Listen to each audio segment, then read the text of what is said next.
What's up, everybody out there? How you doing? Welcome back to another episode of Peppy's Point of View. I'm your favorite host, your favorite R&B historian, your favorite music critic, Peppy. And as you know, the month of February is Black History Month, and I decided to celebrate it by looking up a list of the top Black female albums of all time. And you know how these lists can be. When we do a list of any kind, we have a tendency to leave off some very talented individuals who probably didn't get the recognition. I can never say that word, can I? Recognition. The artist so well deserved, such as, promotion. Sometimes, you can have a great record, it's just not promoted the way you think it should be. uh, you know, maybe not having the right management team on your side. Sometimes, record companies, they can, change the executives, while you're in the process of working on your album. Or it could be your album is finished, about to be finished, and they decide to go in a different direction with you when new executives, show up. I mean, it has happened, right? Also, I was surprised to discover that the ladies of In Vogue were not on this particular list that I was looking at. As I said before, that Funky Divas album by In Vogue in 1992 was definitely a great album. And you guys got to know that I am going to talk about the Funky Divas album over here. You already should know that by now, right? Yeah, you know that. But anyway, moving right along. So today we're talking about, obviously, Brandy. Yes, we're talking about Brandy in her certified 5 times platinum album, Never Say Never. That album was actually on the list. I was going to actually listen to the Funky Divas album again. And as I was going down this list, I said, wait a minute, let me do Brandy. I haven't did Brandy yet, and I've been intending to do Brandy. And I was like, let me do Brandy. Let me talk about Brandy. Let me listen to this Never Say Never album. Never heard it before. I was like, let me listen to it. Let me just see. And you guys, I was pleasantly surprised. Pleasantly surprised. Now, here's what I normally do, as you guys already know. I kind of, when I'm listening to an album or about to listen to an album, I kind of just get into my vibe. You know, especially if it's an old album, I try to get a feel about what was going on with me at the time and how I was viewing, this particular artist at the time, and then kind of, bring bring it all together. Whew. And so now with Brandy, I have a confession to make, you guys. I really do. I have a confession to make. And as you guys know, this is Peppy's point of view. I never really got the hoopla uh, centered around Brandy. I've heard people, they call her what, the vocal Bible or something. I've heard people say. And, and I look at it, and when they said, I look, the that person or people upside their head like, really? No, I don't consider Brandon to be the vocal Bible. Like, Brandon's not the artist that I go to get that, you know, those that show stopping performance from. It's just what it is, and we're going to talk about that. Okay, we're going to talk about that because what I uh, discovered in listening to this album, I'm saying to myself, why don't I think of her that way? You see what I'm saying? I mean, like, this album is just it's such a great album. It really is. And I have a confession to make, and there I am. I'm about to go off. I'm trying to stay focused, but I'm about to go off on my little tangent. Uh, but when I was listening to this album, and I was reminded of all of the songs that were on this album, the releases of songs like, Almost Doesn't Count, and Have You Ever, and The Boy's Mine.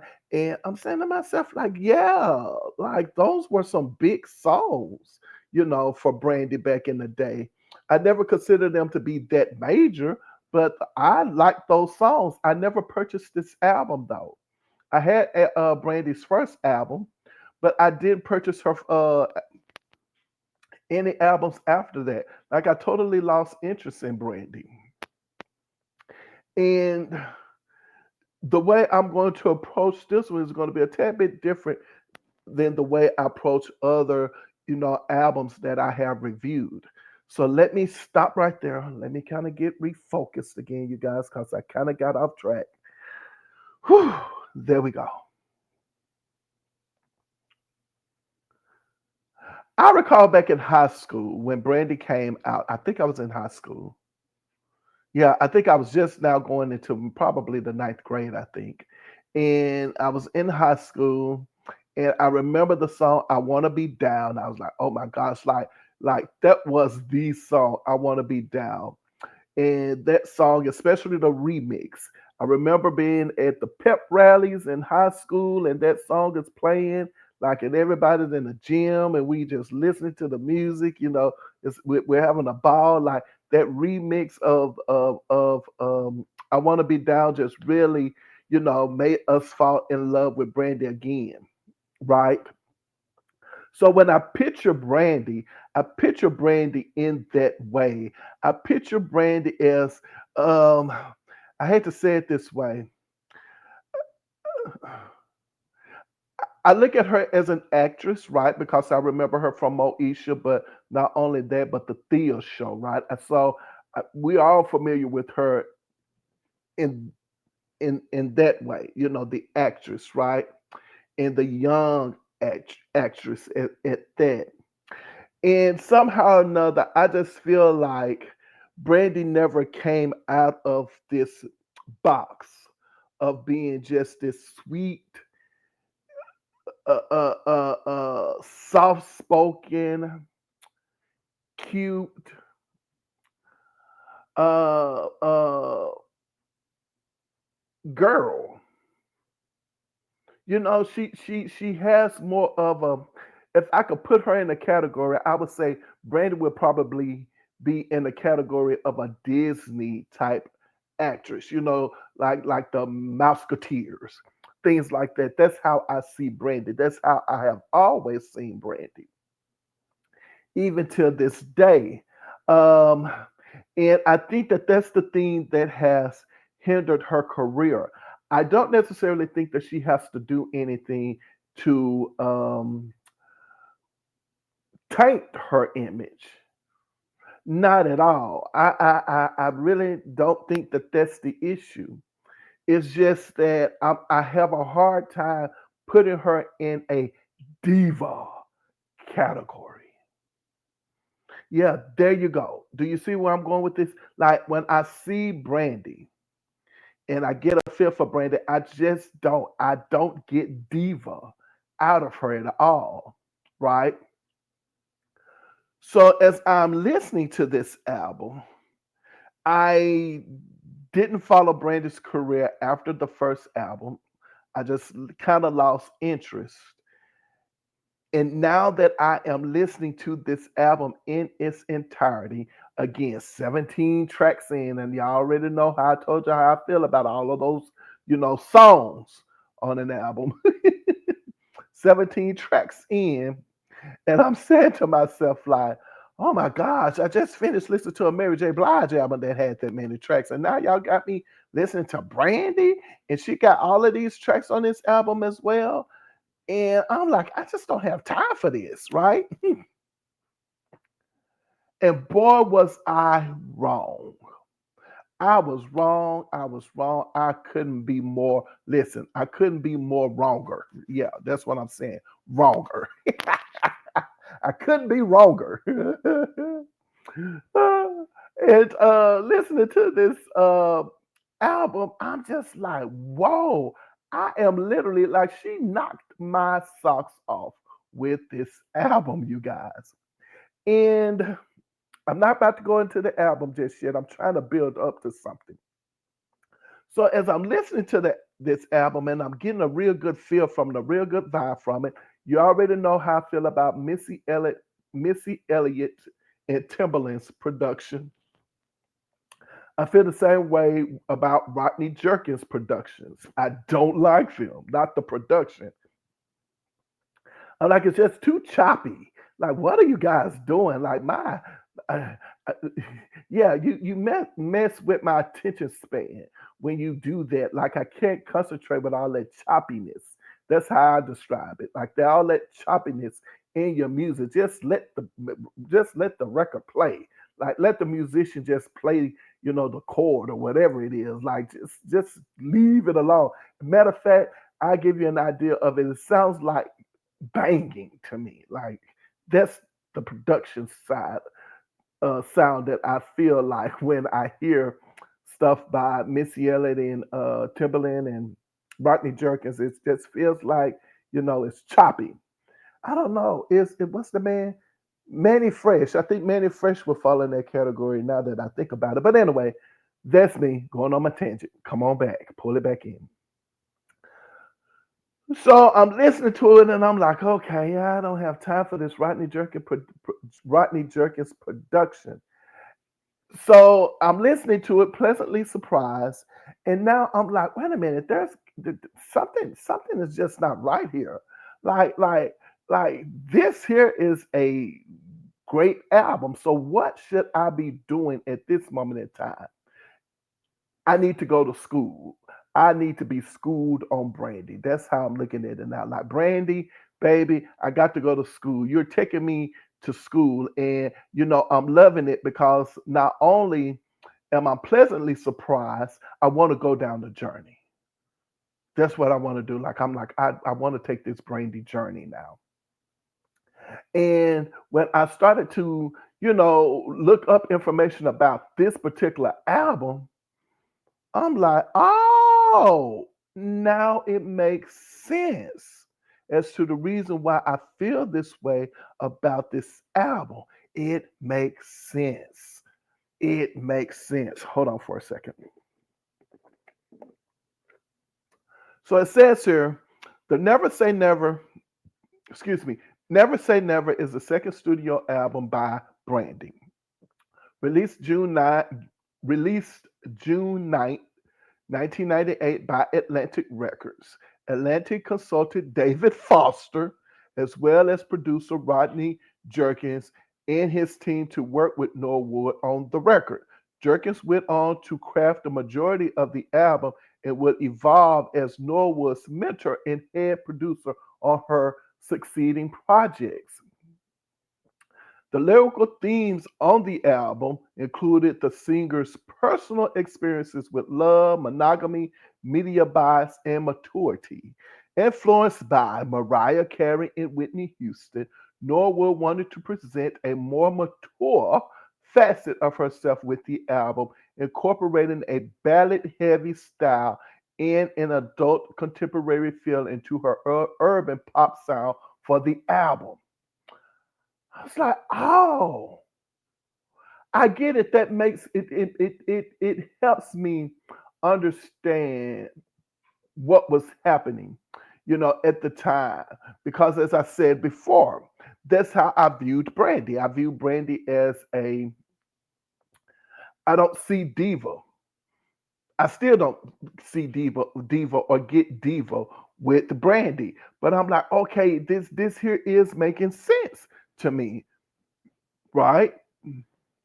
So upon its release, Never Say Never facilitated Norwood in becoming a viable recording artist with media crossover appeal. It debuted at number 3 on the U.S. Billboard 200 chart, selling 160,000 copies in its first week and peaked at number 2 the following week, remaining within the chart's top 20 for 28 weeks. Six of the album's 16 songs were chosen as singles, including the duet with Monica, of course, The Boy Is Mine, and Have You Ever. Oh my gosh, I love Have You Ever. And I love Almost Doesn't Count as well, which both topped the US Billboard Hot 100 as well as Top of the World, which became an international hit. Love it, love it, love it, love it, love it. Never Say Never became Norwood's highest selling and highest charting album to date in most international markets, being certified 5 times platinum by the Recording Industry Association of America and selling over 16 million copies worldwide. It won numerous awards and accolades, including a Grammy Award for Best R&B Performance by a duo or group with vocals for The Boy's Mind. The album was supported by the Never Say Never World Tour, which included sold out shows in North America, Europe, and Asia. Oh my gosh. I'm like, now I get it. I got it, I got it, I got it, I got it, I got it. Whew. So let me calm down for a second because this is a lot of things that I feel like I need to cover when talking about this particular album, right? So here's the deal. The question at this moment in time do we have to ask ourselves is this album selling 16 million copies worldwide, right? Certified 5 times platinum. She's teamed up with another diva, Monica, or another young singer, let's say Monica. And it seemed to help the two of them propel their career, into, superstardom, international crossover with the Boy's Mind, because who was not listening to the Boy's Mind, right?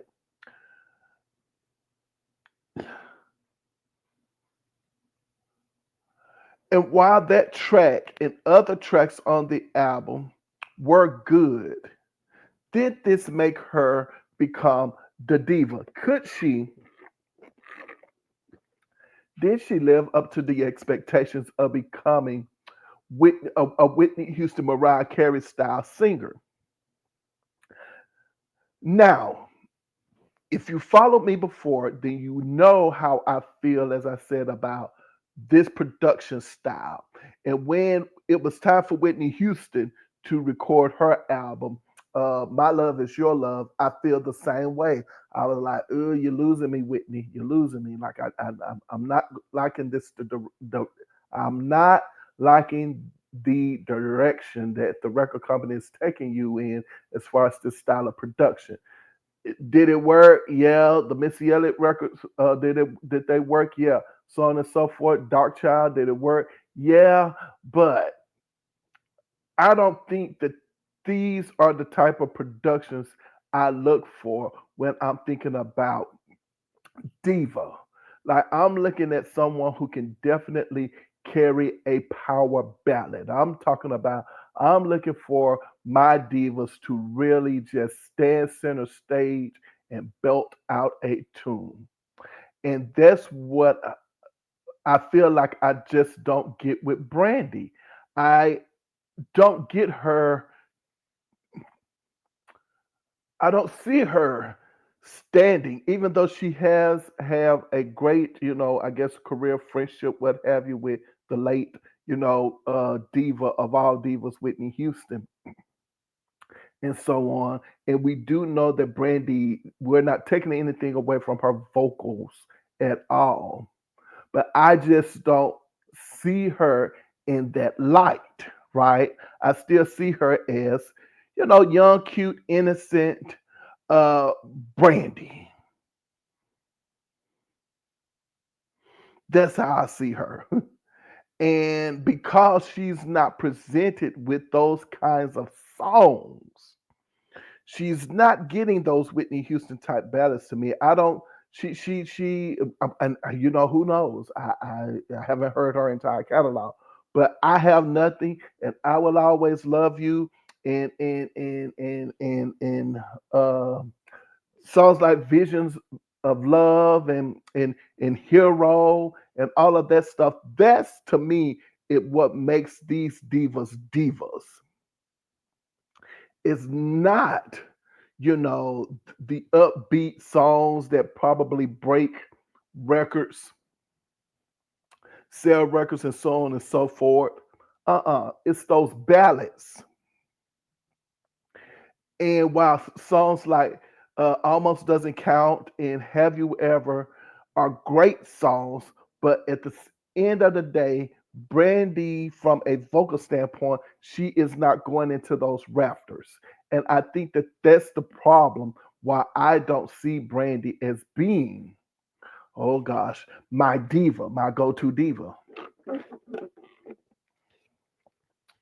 Yeah, but the record is good. This is a good album. And I appreciate this being a good album. So when I listen to this album, uh, and I get the intro, again, I live for an intro. But the intro is okay. I think it sounds good, so on and so forth. I'm digging Angel in Disguise, and I'm saying to myself, like, when I'm hearing that, I'm like, okay, this is Destiny Child's all over again. I'm like, and Angel in Disguise reminds me of Janet Jackson's I Get So Lonely. I can listen to this song, Angel in Disguise, once. I don't have to listen to it again. It is what it is. But then the next song comes up, The Boy Is Mine. And I'm saying to myself, like, this sounds familiar. Um, and I never thought about it. And I know you guys out there probably hadn't thought about it, but I'm going to bring it to your attention. You remember back in the day when Aretha Franklin and Whitney Houston got together and teamed up? I think it was probably in 1989 or so with Aretha Franklin's album, and they recorded a song kind of similar to this. It isn't, it wasn't, and it ain't never going to be. And I think that this is what they probably tried to capture again with Brandy and Monica. And this time it wasn't a miss, it was definitely a hit. So, congratulations on them, the two of them,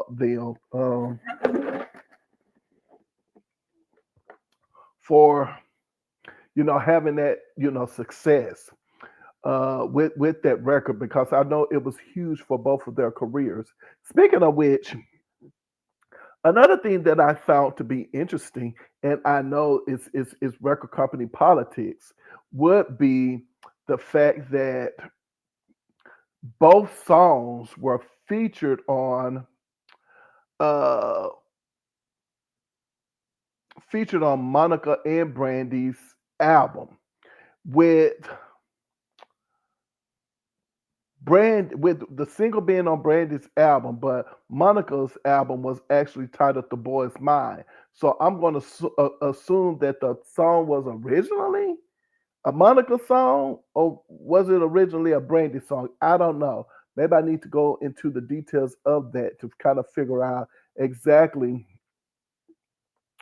who did what. But of course, you already know Rodney Jerkins worked with, both of these divas, on their album, as well as David Foster, right? And Diane Warren. So they worked with similar people at the time. Like, this is kind of weird. Like, this right now, almost with these two albums going neck and neck like this, and I never thought about it this way at all. All of these things are just coming at me like this as I think about it. But do you guys recall the Backstreet Boys and NSYNC? And at the time that NSYNC and the Backstreet Boys were out, whatever NSYNC couldn't do, like whatever it was, because they were very busy doing whatever, the Backstreet Boys were right on their tail, like the neck and neck. Like it was like, oh, NSYNC too busy, you can't get NSYNC. Well, we'll get the Backstreet Boys, and it was like some real serious neck and neck, what you want to call it? Bumper to bumper type, rubbernecking. Yeah, is that what they call it? uh, with Brandy and Monica. I don't know. There have been rumors. I'm going to call it a friendly competition. But when you think about Brandy's album and Monica album, you can definitely tell that they were definitely, trying to, become the newer divas of our era, or of the era at the time, right? So it's what it is. Well, child, I hope I was able to focus on that and focus on that, clearly enough for you guys. But there you have it on that end. But anywho, going right back to Brandy, as I said, I if she had songs like that on this album, then I would say Brandy is my and Welcome to Club Diva. I just don't see it yet. I don't see the song. The entire album is my favorite. There's nothing about this album at all, except for the Rodney Jerkins sound, that I would say that this album is like is not good. Like I put that on everything is a song that I have on repeat. I, it- yeah, so if I had to say what is my go-to song on the album, it would definitely be Put It On Everything. It would definitely be Happy. Uh, have you ever? And and truthfully, truthfully, truthfully. Yeah, I just you know at this moment in time, I think I said what I needed to say about Brandy, right? Without talking about the album and the tracks on the album, because excuse me, you guys, I'm actually drinking a little bit of Dr. Pepper. Uh, but I have nothing bad to say about this album. Like I'm pleasantly surprised that with how huge this album was for her, if in fact it's selling 16 million copies worldwide. If this album did that, then why is it that Brandy is not what I consider to be, and I know this is going to offend, but it's not to offend. I'm definitely going to cover more Brandy. I'm definitely going to cover more Brandy, but she's just still not my what my go-to, diva. And I think that it's what it is. Like when I see that Brandy, okay, get this, she has 8 albums. One of them is a couple. She has 8 albums, a compilation album. She has 44 singles. It says 46 album appearances and 28 soundtrack appearances. She has sold over 8.6 million albums in the United States and more than 40 million records worldwide. She has won over 100 awards, it said, as a recording artist. And in 1999, Billboard as ranked her among the top 20 of the top pop artists of the 1990s. Do you see what I'm saying?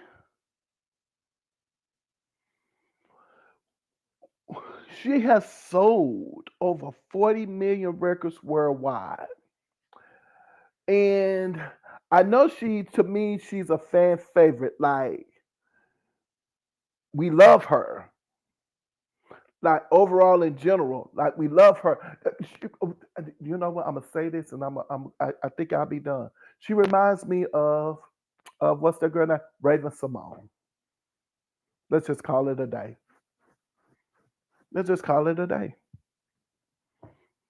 She's in the category of a Raven Simone, and I don't think that's disrespectful at all. I think the only thing that Brandy needs at this moment in time is Brandy needs that power ballad for people such as myself to go, okay, I'm convinced. She has the goods. She has the goods. Yeah. And they haven't given me that yet. And I give you a prime example, and then I'm going to end it on this. Tony Braxton.